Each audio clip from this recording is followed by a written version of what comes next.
All right, day everybody. We are Chedim Kim Worthington and Bill Baker, and we're going to be talking about Greek with you all today. So I'm a high school student from Harvard-Westlake and currently studying both Greek and Latin. Greek is one of the two classical languages that's really important to the JCL and one that almost every classic student studies in college. It's a super amazing language if you've ever wanted to read the New Testament in its original language, or the plays which we get our Greek mythology from, such as Medea or Antigone, or if you've ever wanted to read the Iliad or the Odyssey in the same language it was first written in, Greek's your language. As a student, Greek's been life-saving on tests like the SAT. So many times I've not known a vocabulary word, but I've been able to guess correctly due to its Greek roots. Greek is truly amazing, and we're so grateful to everyone for watching today. All right, hey guys, my name is Bill. I'm also a high school student at Harvard-Westlake, rising junior. I've taken Latin for quite a few years, and I just took Greek last year. I'd highly recommend taking it if any of you are interested. If you love Latin, I'm sure you'll love Greek. A lot of the great philosophy, tragedy, just any plays in general, really. If you read it in its original language, it's really gratifying, and just studying the language can help with roots. It's just very useful. I would highly recommend learning it if you have any sort of interest. And today we're going to be giving you a little sneak peek at all there is to learn with Greek. All right, so starting out, we're going to give you a short presentation on how Greek pops up in everyday life, some of the most common roots we see in the English language, and some of the ways Greek culture has influenced us today.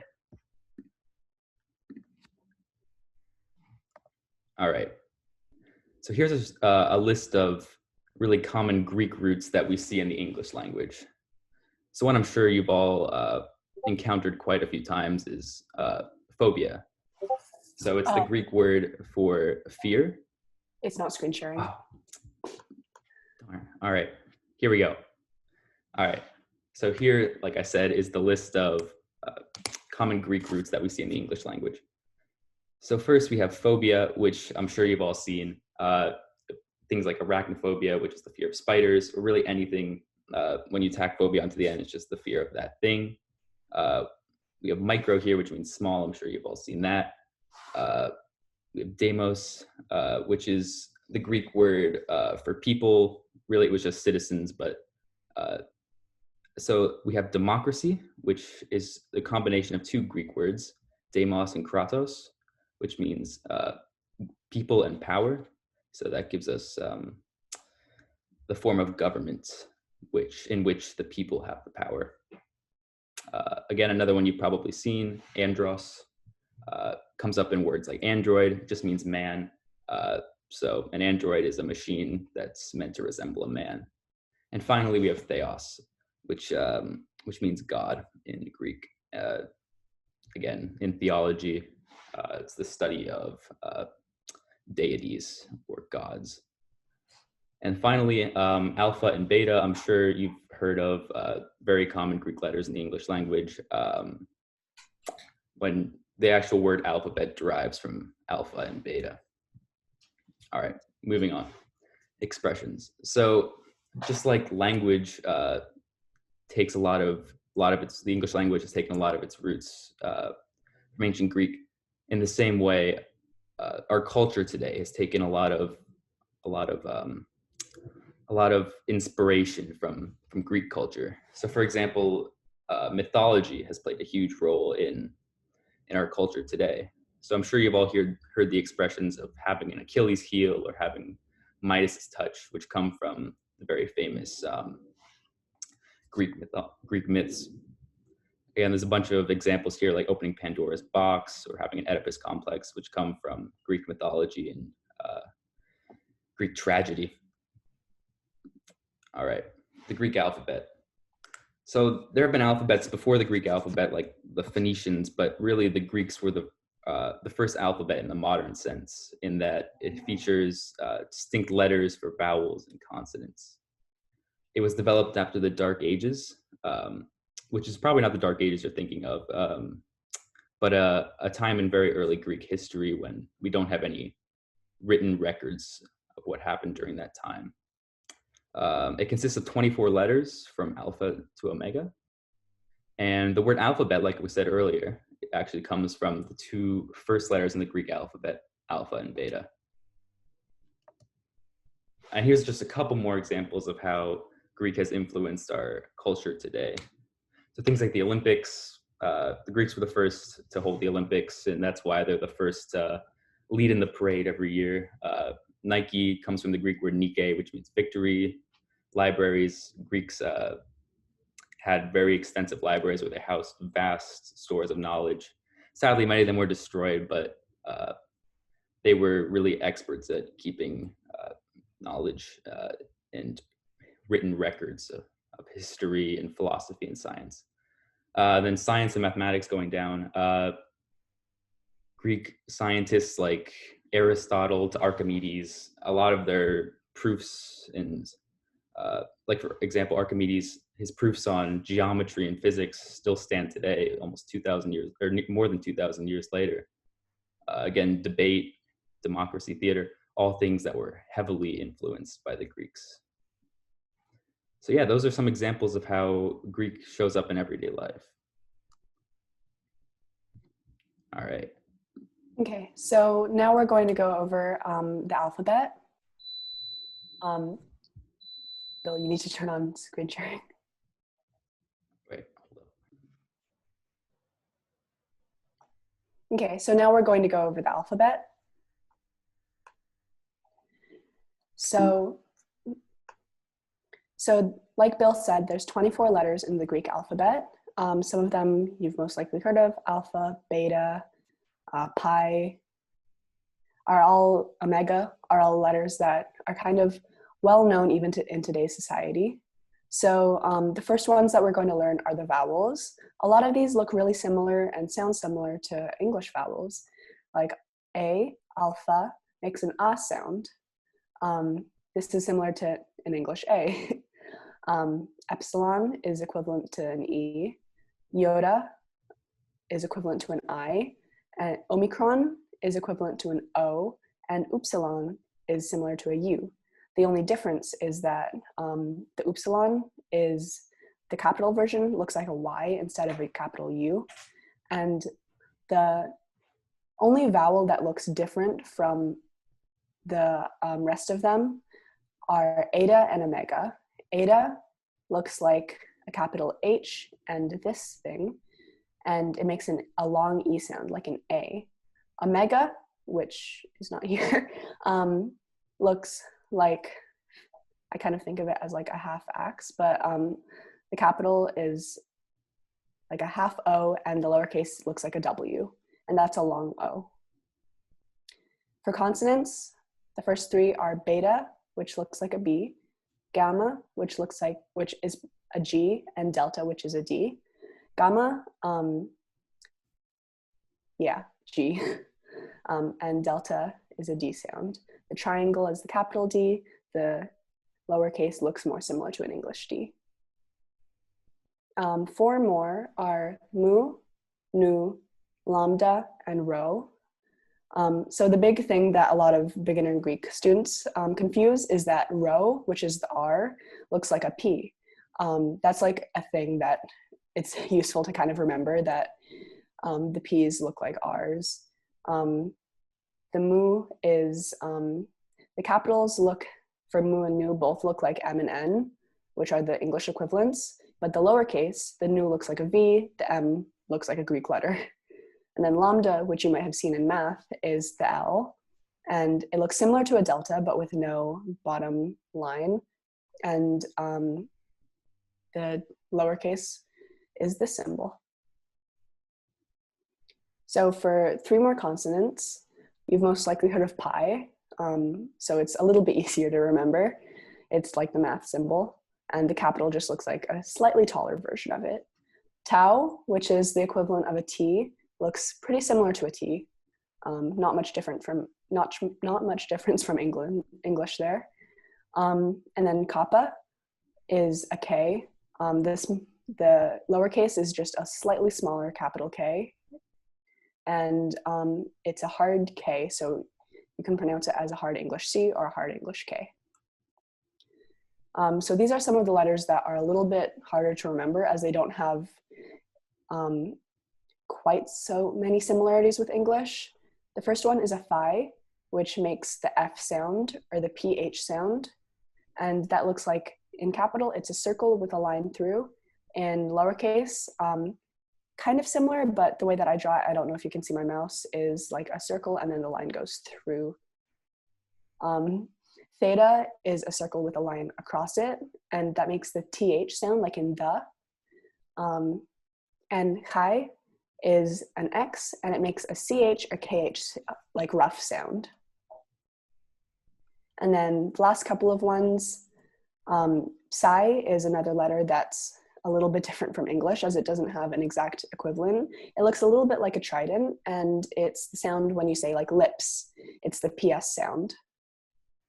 Sigma is an S. You'll notice that there's 3 instead of 2. So this, which you might have seen in math for some, is a capital sigma. And then sigma in lowercase has 2 different variants. This is the sigma when it's in any part of the word except for the last letter, and then there's the sigma at the end of a word. The sigma at the end of the word looks a lot more like a regular S, but this looks like a little bit like an omicron, but with a little line. This is Xi. It's a lot of squiggles, honestly, but it's similar to an X sound in English. And it also looks a lot like zeta, which is a Z. Zeta, capital Zeta, looks like a regular English C, but lowercase looks like C with less squiggles, or zeta. And if you're learning Greek, it's a little bit confusing to memorize these 2, but once you get the hang of it, they're pretty different. So this is the full alphabet in order. This was the omega that I was talking about earlier, and the lowercase. And then yeah. So practice is really good for reading the Greek alphabet.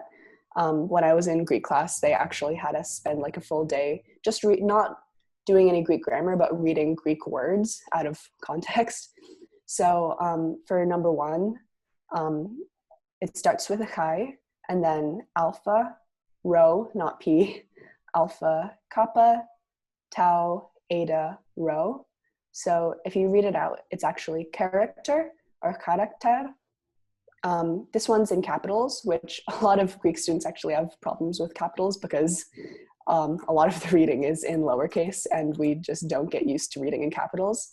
But you can see that the alpha is here, and a lot of the letters are similar except for the gamma here and the omega here. So if you read it, it's Agamemnon or Agamemnon. And then these are a couple more examples that you can try in your own time. And that's it, yeah.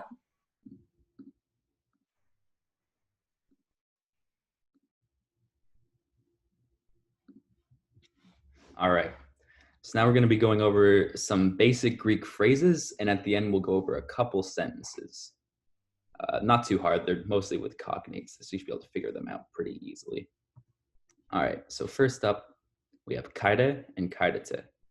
So this just means hello. The first one is when you're just saying hello to a single person, and the second one is when you're saying hello to multiple people, just like in Latin. All right, so we're going to sound this out real quick. So you have the chi first, then you have an alpha, iota, rho, and epsilon. So kaide. And then for the plural, it's the same thing, but you tack on a tau and an epsilon to the end. So kaidete. Similarly, when you're saying goodbye, this one's a little trickier because you have what we call a rough breathing mark. It just looks like an apostrophe, and think of it as adding an H to the beginning. So here we have a capital upsilon with a rough breathing mark, so that's going to make a hu sound. Then we have a pi and an iota, so hupi, and then an alpha and an iota, and then a nu and an epsilon. So it's going to make hupiaine. And often when we have an upsilon transliterated into English, it makes more of a Y sound. A good example of that is Thucydides. His Greek name would have sounded more like Thucydides, but again, the upsilon makes more of a Y sound when it's transliterated. So again, we have, okay, hipiaine or hupiaine and hipiainete. All right, moving on. So how to say your name in Greek. So first we have onoma, which just means name. And then mu is my. And then estin is is. So we're going to sound it out real quick. So omicron, nu, omicron, so ona. And then mu, alpha, so onoma. And then for the next word, we have a mu, an omicron, and an upsilon. So mu. And then for the last word, we have an epsilon, a sigma. Remember, when it's in the middle of a word, it's going to look like this. A tau, an iota, and a nu, estin. So my name is. Again, that sounds like onoma mu estin. All right, two more quick ones. So nai. Again, this looks pretty much like English. You have a nu, an alpha, and an iota. And that just means yes. And finally, we have how to say no. So it can look like any of these forms. So ook with the kappa, u without any consonant on the end there, or ook with the chi. All right. So finally, we're going to go over some very, very basic sentences. Again, the hardest part here is probably just going to be sounding it out. But once you sound it out, you should be able to figure out what it means because I added a gloss. So right now, if you want to take a second and just pause the video to try to transliterate this, feel free to do so. If not, I'm just going to go on to the next slide where I have it transliterated. All right, so this is what it looks like outside of Greek letters. And I did remove what are called articles, which you see here with the ho and the tein. Those are just like in English when you have an a or the. Again, I just removed them here for simplicity's sake. All right. So nautes, just like in Latin, means sailor. However, here it's a little counterintuitive because this looks plural because it would be in Latin, but it's actually just singular. All right, going on to the verb, we have ora, which means to see. And like I have in the gloss, it's third person singular. And for our object, we have naun, which in the gloss, again, it means ship. And that is the object of the sentence. So congratulations, you just translated your first Greek sentence. I have one more quick one, which is going to look a little intimidating. But once you get it transliterated, it shouldn't be too bad.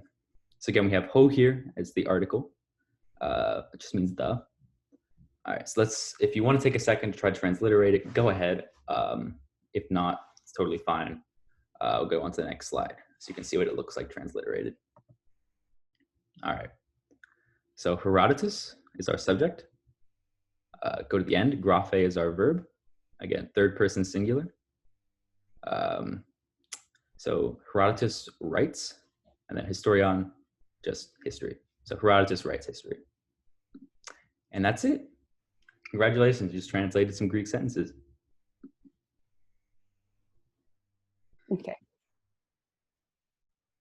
Okay, so now we're going to go over some of the resources available to students who want to learn Greek, because not every school offers a full Greek program, and a lot of people are interested in self-studying. So there are a lot of textbooks that you can learn with by yourself. The one that I recommend the most is called Athanase.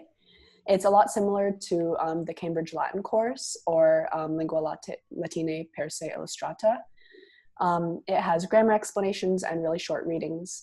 I found it really helpful when I've been learning with it.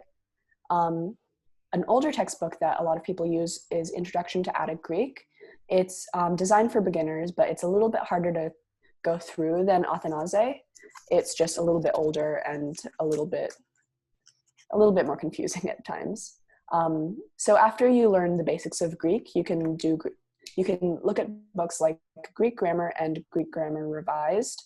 Greek Grammar Tables and Repetitions is just kind of rote memorization for a lot of Greek grammar. And then Grammar Revised is by this Greek scholar named Smith, who is very well known for grammar. It's really detailed, really comprehensive, and it is not a book to start with. It's a really good resource if you've been doing Greek for a while, though. And then the last textbook that I'm going to be talking about is called Greek in Intensive Course. This is the book that Bill and I both used in our college classes. It is not a good book to start with. It is, it's really thorough, but it goes really, really fast. Like when we were learning, it's about 20 chapters. I think it introduces subjunctives in around chapter 3. It's not a very fun textbook to use, but it can be used. I'd still recommend Athanase.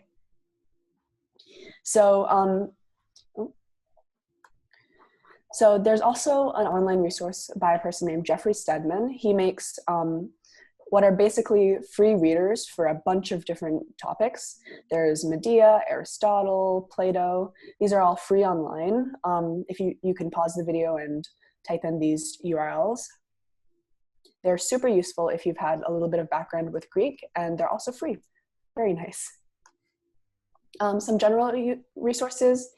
This is, I believe it's just like a big guide to basic Greek. Like it has a bunch of different links for resources. It's like a second resource link. And then these are 2 different links for Memrise, an app for just like flashcards, kind of like Quizlet. But it shows like the paradigm or like the endings of Greek verbs and then the principal parts of a lot of ancient Greek verbs. And this is a playlist that goes along with the Greek and Intensive course, where it has a teacher who goes through every lesson and kind of explains it and teaches it to you, which is pretty helpful. Addagreek.org is similar to the Greek 101 Learning an Ancient Language link, where it's just a list of resources and a lot of basic like information, and it's a great place to start. And then if you're going to do the Greek and Intensive course, this is a Quizlet for all of the terms. And then something that I'd highly recommend is summer programs, which is how both of us learned. A lot of different colleges offer them. U Chicago, UCLA, Berkeley all offer 8 to 10 week intensives where you learn almost all of Greek grammar in around 8 weeks. It's hard work, but it's definitely worth it, I think. Other programs, the Paideia Institute has a 4-week program where you actually go to Greece and start learning there, which is, I've heard it's an amazing program. They're not offering it this summer, but next summer they should be. There's a program at Notre Dame, which I believe is a summer travel program as well as learning. And then the Jerusalem Institute of Languages and Humanities has courses in Latin, Greek, and ancient Hebrew, I believe. And those are 3 really good courses. They offer courses in conjunction with different universities, I believe. And that's it.